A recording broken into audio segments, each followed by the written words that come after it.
Hello दोस्तों, आप सभी का मेरे यूट्यूब चैनल मैथ्स दर्पण में स्वागत है।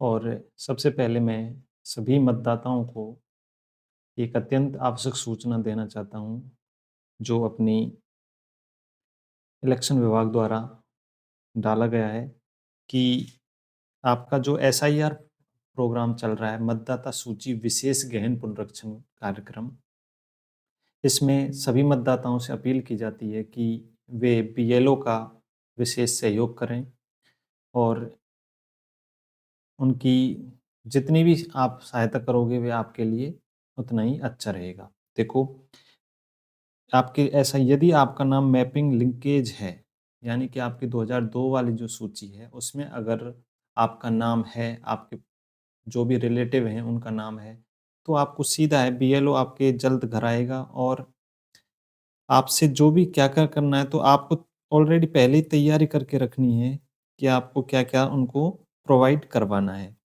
तो उसके लिए सबसे पहले क्या करना है, वोटर आईडी एपिक जो कार्ड है अपना, वे आसानी से उपलब्ध रखें। जिसका वोटर है अपना, वोटर मतदाता जो है, उनको अपना वोटर आईडी रखना है। परिवार के कार्ड यानी कि आपके साथ रहने वाले सभी जो मतदाता हैं, परिजन हैं, घरवाले हैं, उनका भी एपिक कार्ड आपको उपलब्ध करवाना है बीएलओ को। और सबसे जो महत्वपूर्ण है आपको, वह है ये नवीनतम फ़ोटो जो है। यानी कि आपको जितने भी आपके परिवार में मतदाता हैं, जो वोट देने वाले हैं, उन सभी को क्या करना है, उन सबके नवीनतम रंगीन फ़ोटो उपलब्ध रखवाने हैं। आपके पास ऑलरेडी रहेंगे तो आपको सीधा बीएलओ को देना है और वे अपना काम बहुत ईज़ी वे में कर सकता है। तो बीएलओ को सहयोग कैसे करें, ये आपको देखो, विवरण की जाँच, जैसे बीएलओ आपको गणना प्रपत्र जो ईएफ फॉर्म है अपना, इनुमरेशन फॉर्म है आपका, वे भरवाएगा और आपको जो आपका फ़ोटो है उसको चिपका देगा उस पर। और जो सारी जो डिटेल हैं वे आप या तो खुद फ़िल कर दें या बीएलओ की सहायता करें।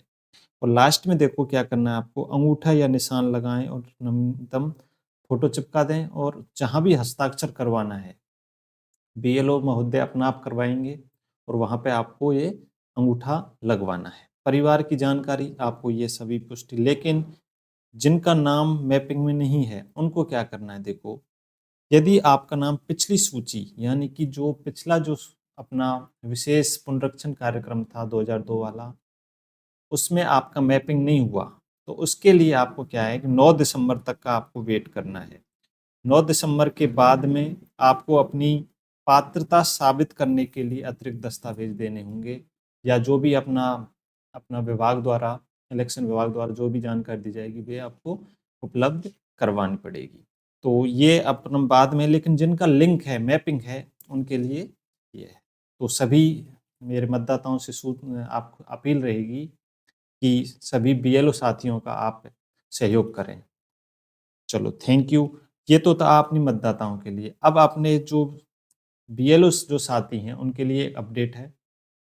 जो अपना बीएलओ ऐप है, उस पर जो ईएफ फॉर्म है, उसको आपको ऑनलाइन कैसे करना है, ये अपना देखते हैं। सबसे बार स्टेप बाय स्टेप देखेंगे, बहुत ईज़ी है कि अपना बीएलओ ऐप इस तरीके से होगा। उस पे आपको जैसे ही आप खोलोगे, तो सबसे पहले अपना ये इस तरीके से उसमें सारी चीज़ें खुल जाएँगी और सीधा अपन को किस तरफ चलना है, सीधा चलना है अपने एसआईआर फॉर्म पर, यहाँ पर। तो यहाँ जैसे ही आप चलोगे, तो ये अपना हो जाएगा एसआईआर, इस पर आपको क्लिक करना है। जैसे ही आप इस पे क्लिक करोगे, तो आपके सामने सबसे पहले ये लैंग्वेज पूछेगा, तो लैंग्वेज में आप इंग्लिश को डालना है। इंग्लिश डाल के सीधा ही आपको क्या करना है, सबमिट कर देना है। जैसे ही सबमिट करोगे, इंग्लिश हिंदी भी डाल सकते हो आप, जो भी आप अपने प्रेफ़र करना चाहोगे लैंग्वेज को, वे आराम से कर सकते हो। सेलेक्ट लैंग्वेज करने के बाद आपको सबमिट करना है यहाँ पर। सबमिट जैसे ही कर दोगे आप, सबमिट करते ही नेक्स्ट जो अपना विंडो खुलेगी, वे इस तरीके से खुलेगी। तो यहाँ अपन ने देखा था कि अब तक जो अपना डिस्ट्रीब्यूशन वाला जो ट्रैकर चल रहा था, यहाँ केवल ये ऑप्शन था अब तक। अब ऐप को अपडेट कर दिया गया है और उसकी जगह अपना आ गया है फिल इम्यूनेशन इल्यूमिनेशन फॉर्म, यानी कि ईएफ फॉर्म को आप फिलअप करना चालू हो गया है। तो यहाँ अपन क्या करेंगे, अपना ईएफ फॉर्म जो है उसको सबमिट करना है, फिलअप करना है। तो इसके लिए आप क्या करोगे, इस पर जैसे ही क्लिक करोगे तो नेक्स्ट अपनी विंडो आसानी से खुल जाएगी इस तरीके से।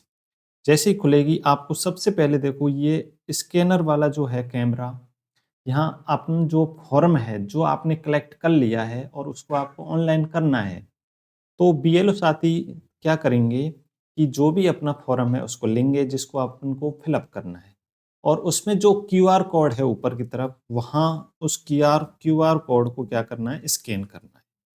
जैसे ही आप क्यूआर कोड को स्कैन करोगे तो जिससे संबंधित जो मतदाता है उसकी सारी जानकारी इसमें खुल जाएगी।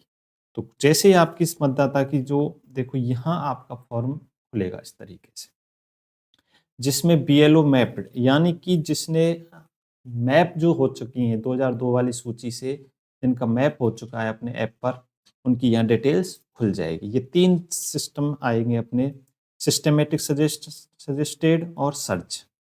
तो आपको यहाँ इस पे करंट जैसे ही बीएलओ ऐप के मैप्ड हो चुके हैं, जिनका मैपिंग हो चुकी है उनकी यहाँ सब जानकारी खुल जाएगी। यहाँ नाम होगा, एपिक नंबर होगा, जो भी अपना होगा, रिलेटिव होगा, नाम होगा और एज होगी। तो ये सारी चीज़ें आपकी खुल जाएंगी, और खुलते ही आपको क्या करना है, इस तरफ ये सारी डिटेल्स अब आपके जो 2002 वाली जो सूची है, यानी कि जिसका पार्ट ए भरा हुआ है, वे आप इधर आराम से खुल जाएगा। अब आपको क्या करना है, देखो यहाँ आप चेक करोगे सारी चीज़ें जो आपके फॉर्म में भरी हुई है और आपकी जो ऑनलाइन है। यदि फॉर्म से जो चीज़ें आपको डिफरेंट लग रही हैं उनको आप यहाँ अपडेट कर सकते हो, अपडेट का ऑप्शन है। तो इसमें आपको क्या करना है, अपडेट करना है। अगर कोई मिसमैच है तो फॉर्म में आपने जिस तरीके से भरा है उस तरीके से इसमें करना है। तो ये इस तरीके से यहाँ जो भी आप करोगे, तो ये वाला था अपना। जैसे ही आपका हो जाएगा अपडेट, और जो आप डिटेल्स सारी चीज़ें जो आपने देखनी चेक कर ली, अगर सही हैं तो आपको क्या करना है, सीधा इधर देखो वेरीफाई एंड कंटिन्यू। आपको क्या करना है, अगर फॉर्म में भरी हुई चीज़ें और आपकी ऑनलाइन जो चीज़ें हैं अगर सेम आ रही हैं तो आपको वेरीफाई एंड कंटिन्यू करना है। अगर आपकी सेम नहीं आ रही हैं तो आप अपडेट कर सकते हो। अपडेट का फॉर्म में जैसे अपडेट होगा उसके बाद वेरीफाई में आ जाएगा। तो इस तरीके से आप कर सकते हो पूरी। और जैसे ही लास्ट में आप सबमिट करोगे तो आप इस तरीके से कि जो भी रिलेशन है, आप जो भी चेंज करना चाहते हैं वे इस तरीके से अपडेट में आएंगी, ये चीज़ें अपडेट कर सकते हो। और लास्ट में आपको ये जनरल डिटेल्स हैं, इनको भी आप अपडेट कर सकते हो, डेट ऑफ बर्थ को कर सकते हो, अगर आधार नंबर है तो आधार नंबर भी कर सकते हो, नहीं है तो कोई ज़रूरी नहीं है, ये कंपलसरी नहीं है अपना। इसमें मोबाइल नंबर है, एपिक नंबर है, ये सारी चीज़ें आप कर सकते हो।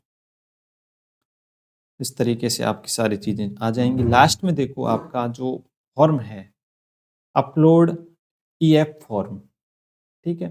तो आपको देखो यहाँ आपको दिख रहा है अपलोड पेज फर्स्ट और अपलोड पेज सेकंड। इनमें आपको करना है कि अदर अलग अलग स्टेट में किसी ने एक पेज दिया है, किसी के 2 पेज हैं। तो अपने जो राजस्थान है उसमें अपन को सबको एक एक पेज का ही ईएफ फॉर्म दे रखा है। तो अपन को केवल एक पेज ही, फ्रंट पेज ही आपको क्या करना है, डाउनलोड करना है। तो यहाँ अपन पेज चूज फाइल करेंगे और उसको कर सकते हो। इस तरीके से जैसे आप करोगे तो इस तरीके से उसकी सारी चीज़ें खुल जाएंगी, अपलोड हो जाएगा। नेक्स्ट उसका करना है इमेज का। इमेज का ऑप्शन भी है कि आपको फ़ोटो अपलोड करना है, फ़ोटो अपलोड करके और आप उसको सबमिट कर सकते हो यहाँ पे। जैसे ही सबमिट करोगे तो ये सबमिट हो जाएगा। अब रही बात जिनका अपन को ये फॉर्म फिलअप करना था, उनको तो यहाँ तक अपना काम हो गया, सबमिट हो गया, इमेज अपलोड कर दिया और अपना जो ये फॉर्म का जो फ्रंट पेज था वे भी अपलोड हो गया। नेक्स्ट था अपना जो अनकलेक्टेड हैं, किसी कारणवश से कि आपके जो कलेक्ट नहीं हो पाए हैं, तो उनके लिए क्या करना है आपको, उनके लिए किस वजह से आपका नहीं हुआ है, ये अपन उसका रीज़न लिख सकते हैं। ये अपने रीज़न हैं, रीज़न दे कर के कि किस वजह से अपन उसको कलेक्ट नहीं कर पाएँ, इकट्ठा नहीं कर पाएँ, उसके रीज़न की यहाँ आप लिख सकते हैं। और उसका आपको यहाँ अपलोड करना है, जो कलेक्ट नहीं हो पाए हैं, अनकलेक्ट जो हैं, उनको यहाँ अपन कर सकते हैं और उसका रीज़न दे सकते हैं, अपलोड कर सकते हैं यहाँ पे। और उसमें ये लास्ट में आपकी सेम थी वे, और चूज़ फ्रंट पर ये सारी चीज़ें वही हैं, लास्ट में आपको यहाँ सबमिट ही करना है। तो ठीक है, इस तरीके से अपन उसको कर सकते हैं। और ये सपोर्टेबल जो अपने हैं आपके भाई, किस वजह से आपका जो ईएफ फॉर्म है कलेक्ट नहीं हो पाया है, डेथ हो चुकी है तो डेथ सर्टिफिकेट आएगा, या और कोई रीज़न है तो और कोई रीज़न से इसको करना है आप। तो इस तरीके से अपन इसको कर सकते हैं। तो एक बार आपको ये वीडियो अच्छी लगी हो तो एक बार सभी का धन्यवाद, और अच्छी लगी हो तो आप सब्सक्राइब और लाइक ज़रूर करें। Thank you.